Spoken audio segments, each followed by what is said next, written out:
Estudió en la Universidad del Paraíso para ser profesor de historia y se pasó a la política en 2011-2013.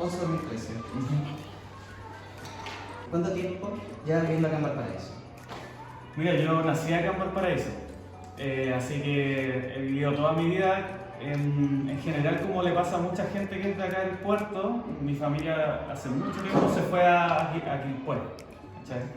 Así que, bueno, toda mi vida la he pasado acá, mis 34 años. Es decir, nacido y criado acá en Valparaíso. En Valparaíso, en Playa Ancha específicamente, en el sector 4, cerca de ahí de la sede de los Copihue, y después me trasladé como a los 6 años a vivir a Quilpué, específicamente al Belloto, en Quilpué. Así que he deambulado en realidad entre Valparaíso y Quilpué, esa ha sido mi vida, porque mi estudio universitario después los terminé acá en Valparaíso, en la U de Valpo, y me vine a vivir un tiempo con mi hijo y mi compañera aquí a Playa Ancha de nuevo. Pero bueno, por distintas circunstancias de la vida también volvimos a Belloto, entonces ha sido como un péndulo mi vida en estos dos lugares.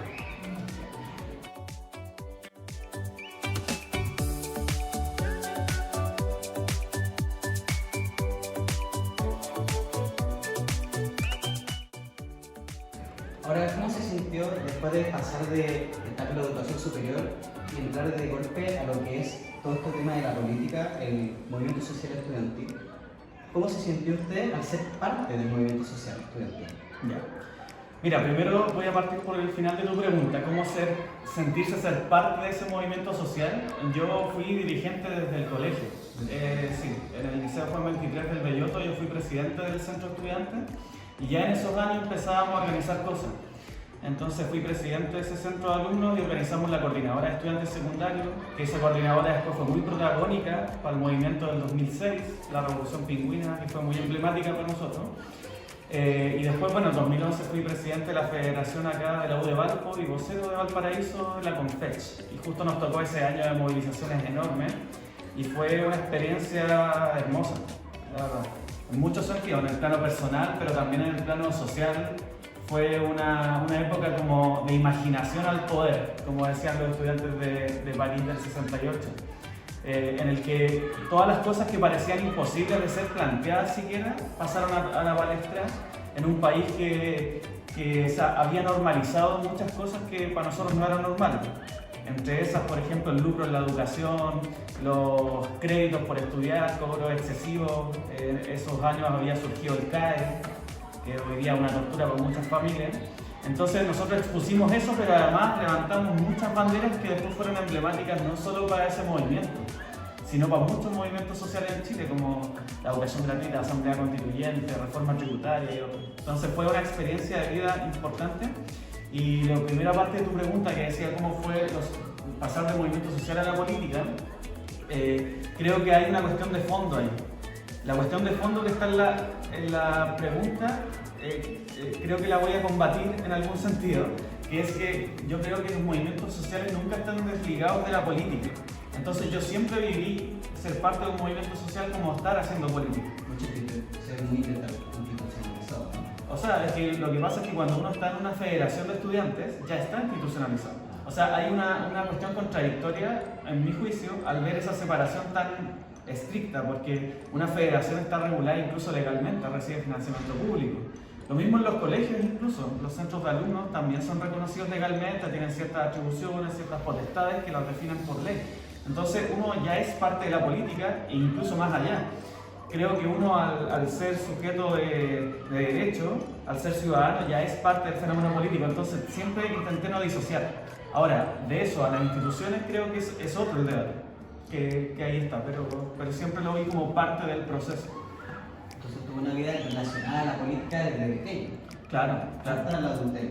Porque ahora si no estoy mal es consejero regional de Sí. una cuestión donde no sé. Sí. ¿En qué año empezó a participar dentro de lo que fue el movimiento social estudiantil en su época universitaria? En la época universitaria desde el primer año. Igual, sí. Igual hay una cuestión que quizás ustedes que están en el colegio, no sé cómo será acá en el colegio, pero en la universidad, todos los años hay una fuerte tendencia a la organización. Desde los primeros años se te hace participar y hay una organización, al menos en mi año, no sé cómo estará hoy día la universidad, pero era así. Entonces yo desde el inicio partí participando y como venía del colegio y con lo que pasó en la Revolución Pingüina, era como esa experiencia de vida. Entonces inmediatamente entré a participar en colectivos, movimientos, etc. Una consideración importante sí es que cuando yo entré no habían como partidos de estos nuevos que hay hoy día. Yo hoy día milito en Convergencia Social. Y esos partidos antes no existían, existían los partidos más clásicos. Estaban todos los partidos que eran de la transición, los partidos que habían gobernado con la concertación, y estaba el Partido Comunista, pero no había más opciones, por lo tanto muchos de nosotros militamos en movimientos alternativos. ¿Cachai? ¿Y cuáles fueron sus principales roles, actividades las cuales usted nos queda dentro del mismo movimiento estudiantil en el que participó en la universidad? Sí, mira, principalmente yo creo que tuve dos roles en distintas etapas del movimiento estudiantil. Uno fue roles que decimos orgánicos, que es ayudar a la estructura de las organizaciones. En este caso de mi carrera, cumplí varias veces roles de ayudar en la orgánica, mantener, participar, motivar, informar, todo lo que refiere a eso, y también en nuestros movimientos políticos. Me hice cargo varias veces de esas pegas. Y segundo, me tocó varias veces el rol de vocería. Generalmente en mi carrera, que es historia, lo que hacíamos era elegir un vocero, que era la persona que iba y hablaba no solo con prensa, sino también con autoridades. Nuestro pimponeo era con autoridades de la universidad. En esos años nuestra bandera era pedir participación democrática en cómo se tomaban las decisiones. Entonces teníamos al otro lado los decanos, al rector también. Entonces me tocó varias veces ese rol de vocería, y ya en 2011, cuando fue mucho la movilización, era ya con vocería también con prensa. Era como constante eso de la salida pública, lo que iba diciendo el movimiento estudiantil. ¿Y cuál fue la motivación o la razón que usted lo motivó para entrar dentro del movimiento en la Universidad de Valparaíso? Mira, yo fui parte de una generación que siempre nos sentimos bien excluidos de la participación política formal en los partidos políticos, como que no nos sentíamos representados. Entonces, de bien chico, cuando yo era estudiante secundario, a través de distintos movimientos contraculturales, siempre me sentí llamado a participar. Yo creo que antes de la universidad venía mi deseo, mi ansia de ser, no sé si protagónico, pero sí parte de algo. Una vocación. Claro, eso que los políticos más tradicionales llaman vocación de servicio público, yo la sentía como una vocación de transformación. Y esa vocación siempre la tuve. Yo creo que me llamó mucho la atención, por ejemplo, sigo escuchando mucha música contracultural, punk y esa música. Y eso me marcó porque era mucha gente, eran muchos jóvenes que estaban fuera, pero nos politizamos ahí, y después dijimos, bueno, ahora el paso no solo es politizarse y tener cierta conciencia de algo, sino pasar a organizarse y ser protagonista. Entonces en la universidad fue como consecuencia nomás de todo ese pensamiento que ella traía, y porque la universidad te abre muchas más puertas y escenarios de disputa política. Dentro de todo ese movimiento, dentro de su vocería, las actividades que realizó, ¿cuáles fueron las consecuencias en su vida social, en su vida privada? ¿En la vida privada? También en lo psicológico, si es que se podía hablar. Sí. Mira, buena tu pregunta, muy buena. Porque antes, al menos cuando yo era estudiante, los temas de salud mental eran temas de los que no se hablaba. De hecho, yo no tenía ninguna conciencia de esos temas. Y a mí me surgió así, pero en primer plano, este tema, una vez que pasó el movimiento del 2011, incluso dentro del 2011 tuve varios problemas, pero que yo no los había racionalizado porque nunca los había problematizado. ¿Y qué es lo que me pasaba? Caía como con estados de estrés y ansiedad muy duros que me afectaban físicamente. De hecho, varias veces caía al hospital. Yo, ¿qué es lo que pensaba? Que iba a tener ataques cardíacos, que se me secaba la boca, me pasaban cosas complejas. Y yo no sabía qué es lo que me pasaba, entonces me hice exámenes al corazón, me hice exámenes al cerebro, me hice exámenes de todos los que te imagines. Y bueno, después una psicóloga que me trató me dijo, mira, tu cuestión no son cosas físicas, es un tema de salud mental. Y claro, me pasó la cuenta, la exigencia, porque el 2011, para que te hagáis una idea, nosotros teníamos plenario un día a la semana, que ahí son todas las carreras de la universidad. Después teníamos asambleas por carreras, movilizaciones en las calles, había que organizar eso, pedir los permisos, hacer muchas cosas. Y los fines de semana teníamos que viajar por distintos lugares de Chile para reunirnos con todas las universidades. Y entre medio reuniones con el Ministerio de Educación, Tuvimos reunión en ese momento con el presidente, Piñera.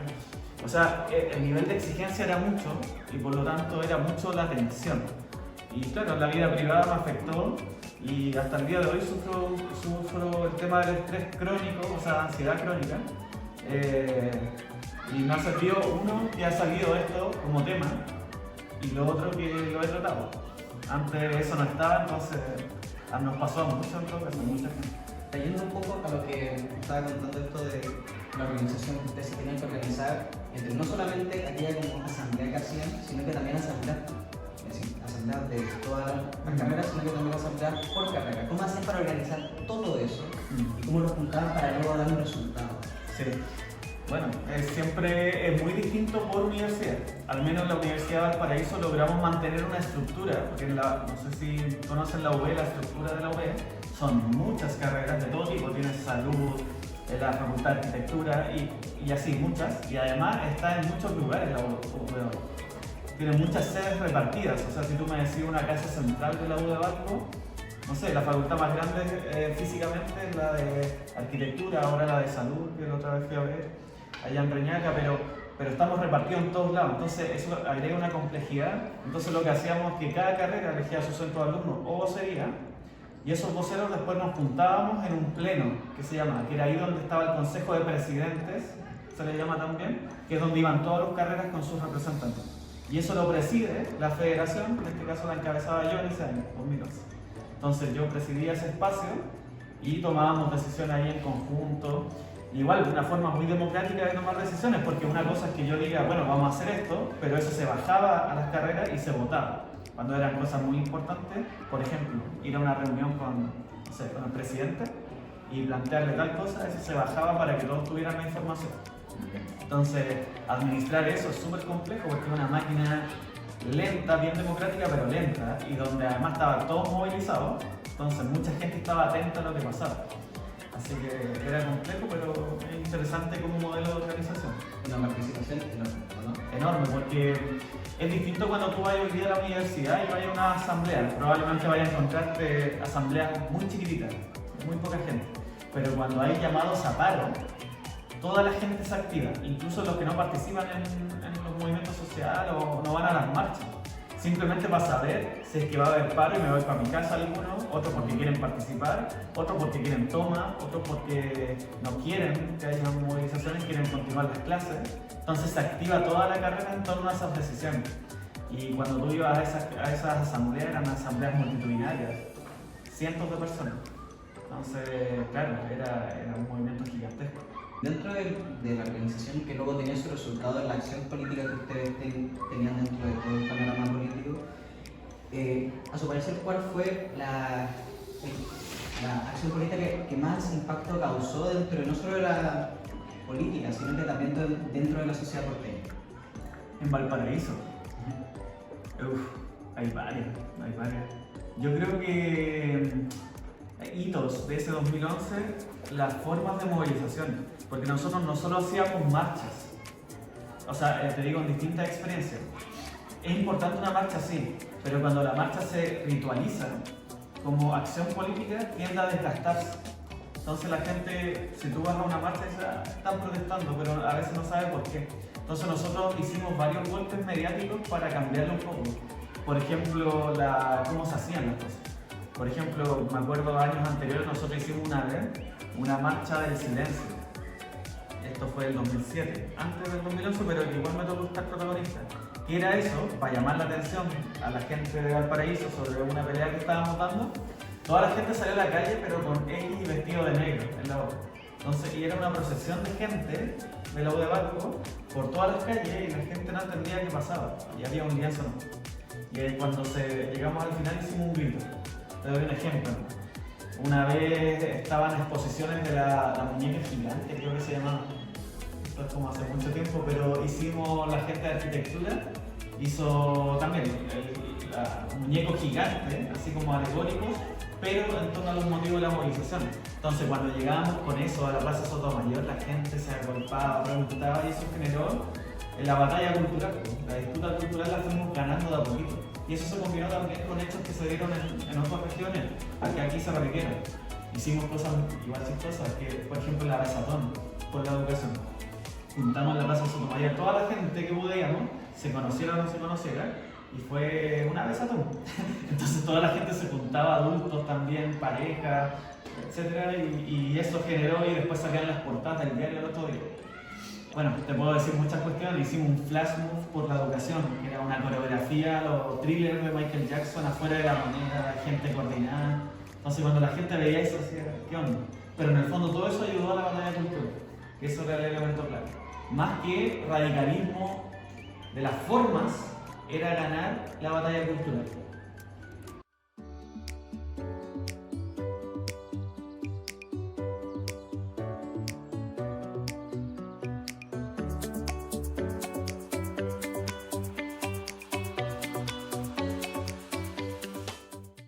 Esa batalla cultural que ustedes dieron, la tuvieron que disputar con algunos grupos que ustedes decían que lo único que querían era no separarse.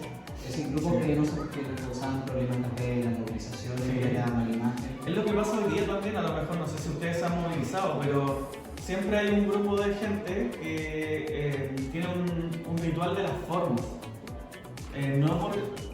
Y ahí estaba el debate sobre qué es ser radical. ¿Qué es lo radical o qué es lo revolucionario cuando tú te movilizas? Si querías hacer una transformación, ¿a dónde está la clave? Algunos pensaban que cortar el tránsito y agarrarse con los carabineros, ahí estaba como una cuestión importante. Y claro, en algunos momentos pasaba.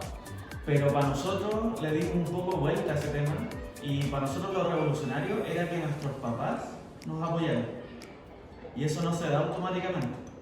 Porque cuando uno es joven, hay una cuestión de adultocentrismo también. Entonces el adulto te tiende a ver como un niño y tus causas por lo tanto son de niño. Pero cuando tú disputas de otra forma y haces sentido a los abuelos, a la gente adulta que está viendo desde su casa, ahí está el fenómeno clave. Entonces, ¿cómo llegar allá? Y por lo tanto, y varias veces tuvimos choques, por ejemplo, gente que hacía barricadas porque sí, pero no había un contexto de por qué. Entonces, ahí afectaba ahí de repente al pequeño comerciante, a la persona que iba a su pega, ¿cachai? Y bueno, el 2011 fue un poco eso, fue de las dos cosas. Hubieron momentos muy radicalizados de lucha también, que se justificaron incluso en ciertos momentos, porque, y es polémico lo que digo, pues sobre todo siendo autoridad hoy, pero por ejemplo hubo momentos donde nos intentaron dejar sin calle, o sea, no salir a la calle, armar toques de queda o cosas así, amenazas de copamientos policiales, y en ese momento, claro, salir a la calle y recuperar los espacios públicos estaba plenamente, tenía una lógica, pero en otros momentos no, y ahí estuvo la disputa siempre de mantener ese equilibrio. En algún momento, en relación a eso, los problemas que le traía, ¿pensó en dejar el movimiento? No, eso no. Nunca. Lo que sí era como el tema de salud mental antes no era muy hablado, yo muchas veces opté por no hablarlo con mi grupo de gente. Entonces hay veces que, por ejemplo, me quedaba una semana, le decía a los más cercanos, y me quedaba un poquito para poder recuperar fuerza. Pero, por ejemplo, en este contexto actual, seguramente hubiese estado plenamente justificado eso. Y hoy día las formas que tengo de militar igual son distintas, porque hoy día el tema de salud mental está sobre la mesa, el mismo presidente lo ha hablado muchas veces.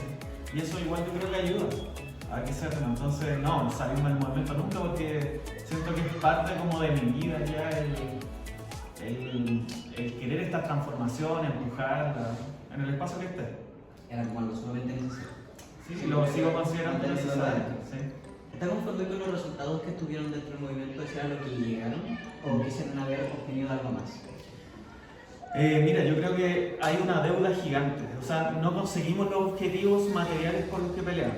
Y yo creo que esa es una pelea que tienen ustedes también encima, como generación, también como protagonistas de esto. Yo se los digo siempre cuando me invitan a veces a universidad. El otro día estaba, hace una semana fui a la Universidad de Playa Ancha y yo les decía, o sea, motivos para ustedes movilizarse existen y muchos. O sea, el CAE sigue, se sigue pagando por educación en Chile y es una normalidad. Sigue toda esta lógica como de educación muy privatizada y la educación no es un derecho en Chile. Entonces hay muchos motivos. Lo importante es canalizarlos bien y que logren los objetivos. Entonces lo que sí, por lo tanto, no conseguimos esos objetivos materiales. Lo que sí es que ese movimiento fue histórico porque abrió una fisura al menos en la batalla cultural. Y eso fue claro, o sea, corriste las barreras de lo que era posible. Y eso nos llevó, si bien fracasó ese intento, la historia es así, por ejemplo el intento de constitucional, de cambiar las lógicas del Estado chileno. El hecho de que tengamos hoy día a Gabriel Boric de presidente con todas las problemáticas que están, gobernando con minoría igual en el Parlamento y en todo ese dilema, igual son avances simbólicos que tenemos la obligación hoy de convertir en victorias materiales, o sea que se afirman esos cambios. Y ahí está la pelea que estamos dando, esa es la pelea de hoy día.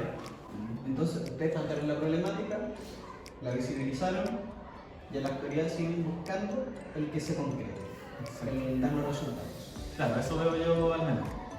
Al momento de ustedes organizarse, volviendo a lo de la organización, y al tomar sus decisiones para luego dar la voz al manifestarse, ¿tuvieron algún problema en tomar las decisiones y cuáles fueron esos tipos de problemas que tuvieron?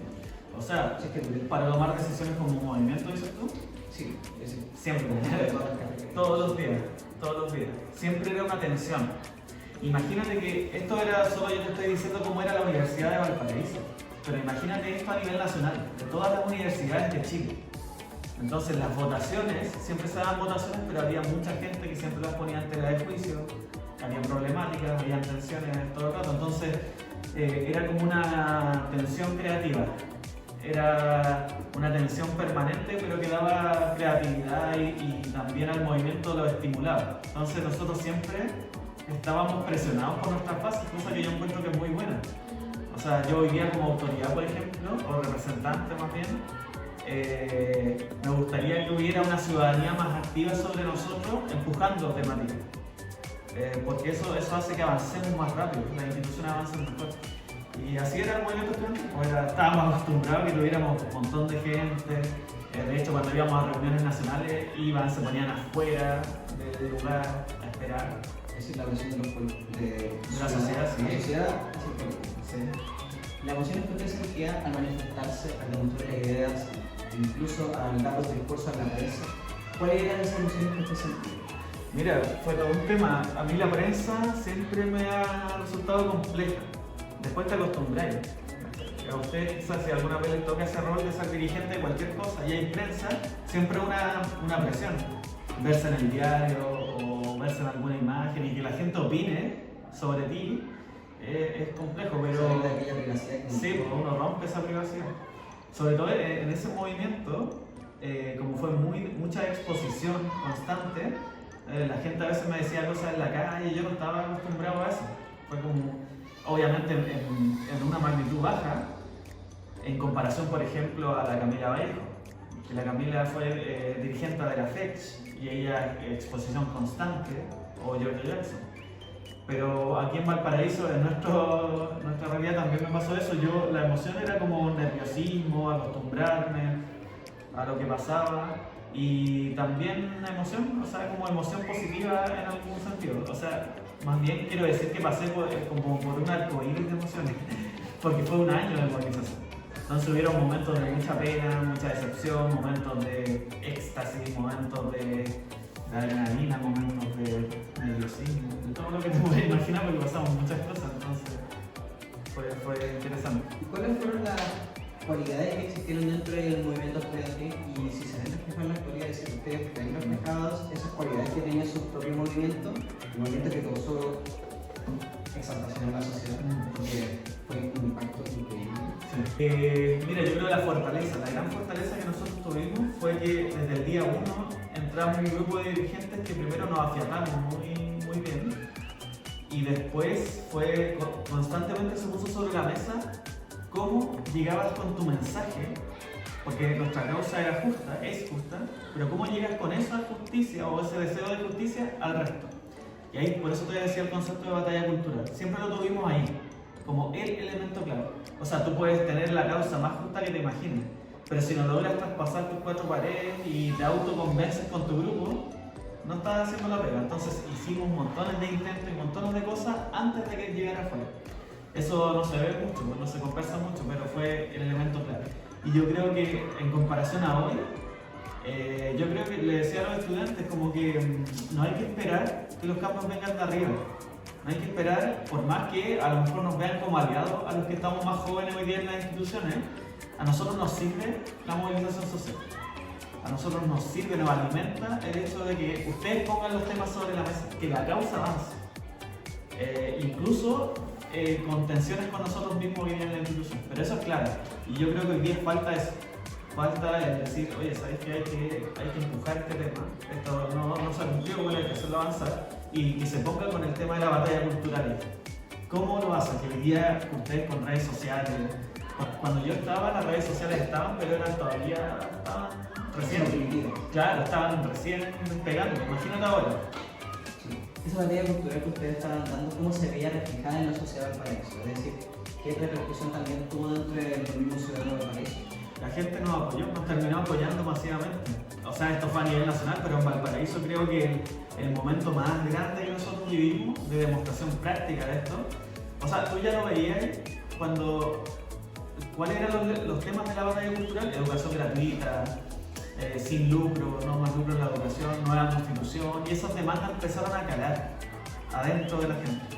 Y lo veíamos ya cuando salíamos a las calles, la gente en vez de rechazarnos, empezaría a aplaudirnos, nos salía a animar, y eso que uno puede decir, bueno, no es representativo, yo creo que lo vivimos ya, aparte de la encuesta, el día 4 de agosto del 2011, que fue el día en que a nosotros la autoridad nos prohibió básicamente salir a ocupar las calles. Hicimos el llamado el día anterior a eso a salir igual, a ganar la calle. Y salimos masivamente, pero lo más interesante de todo es que no salimos solos, sino que salió gente. Entonces yo ese día fui a Santiago, que teníamos el plenario de la Confech, fui para allá y cuando salimos a la calle nos dirigimos con un bus, nos fuimos en un Transantiago, nos fuimos todos juntos los dirigentes a la hoy día Plaza de la Dignidad a intentar llegar. No pudimos llegar porque estaba todo cercado, pero la gente saliendo a las calles fue masivo y ese día en la noche en distintos lugares, población, en cerro, la gente salió a las calles a demostraciones de distintos tipos, a cacerolear. Ese fue como entonces sentir eso, cuando yo volví acá y sentir eso acá, fue como, llegamos a todos los rincones. Después de ver los resultados que tenía acá en Valparaíso y ustedes salir a Santiago y movilizarse por las regiones, también obviamente había movimientos de la misma índole que la de ustedes en las regiones. Sí. Esos mismos movimientos, ¿cómo era la conexión que tenían con ellos? ¿Cómo era su conexión y cómo llegaron a tener entre todos una repercusión tan grande? No, cuando nosotros surgimos como movimiento, una de las cosas que nos preocupamos fue establecer vínculos con todos los otros movimientos que iban surgiendo. Piensa que ese 2011, antes de que nosotros nos movilizáramos, había estado el conflicto de Hidroaicén, me recuerdo, sí, y fue una movilización ambiental masiva. Los trabajadores del cobre se habían movilizado antes, o sea, había muchos movimientos por distintos lugares, entonces establecimos vínculos con todos y a todos los invitamos a nuestras movilizaciones, a las más grandes. De hecho, creo que la movilización más grande que tuvimos fue junto con la Central Unitaria de Trabajadores, que ellos les pedimos que nos ayudaran, nos convocaron, intentaron convocar un paro, pero salimos en conjunto. Y ese darse la mano con otros movimientos fue algo muy simbólico y también ahí construimos amistades, lazos para toda la vida también. Fue bien bueno. Después de lograr esos vínculos, ¿cómo ustedes ven que se reflejó no solo en la ciudadanía, sino que en la política? ¿Qué respuesta además tuvo el presidente y los ministros de ese entonces para las propuestas que ustedes daban? Sí, eso fue importante. O sea, la política en ese momento tuvimos más un choque que una recepción por parte del gobierno. Hablamos con el presidente, pero muy tardíamente. De hecho, me acuerdo porque fue el día el día después del accidente de Juan Fernando.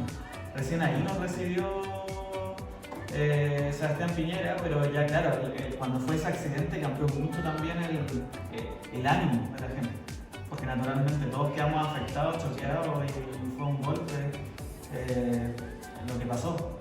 Entonces, pero recién ahí nos recibieron. Antes tuvimos negociaciones con ministros que fue como muy intentar negociar cosas para que nos bajáramos básicamente. Pero nosotros estábamos poniendo un tema muy de fondo sobre la mesa, entonces la recepción fue muy compleja por parte del gobierno Y por parte de la clase política que había en ese momento fue como yo creo un shock, así no sabía muy bien cómo tomarlo. Y aparte nuestro movimiento fue muy rupturista también en ese sentido. Fuimos a comisiones de trabajo en la Cámara de Diputados, Senado, por todos lados. Entonces yo creo que los pillamos por sorpresa y después fue como, bueno, asumir esos discursos dentro de lo que tenían para después. Entonces, pero al principio fue como una pared que encontramos. Entonces rompieron el esquema, se movilizaron en las calles y lograron tener un impacto bastante grande en la sociedad. Increíble, muy notable. Muchas gracias, Santiago, por esta conversación. Muchas gracias a ustedes, chiquillos.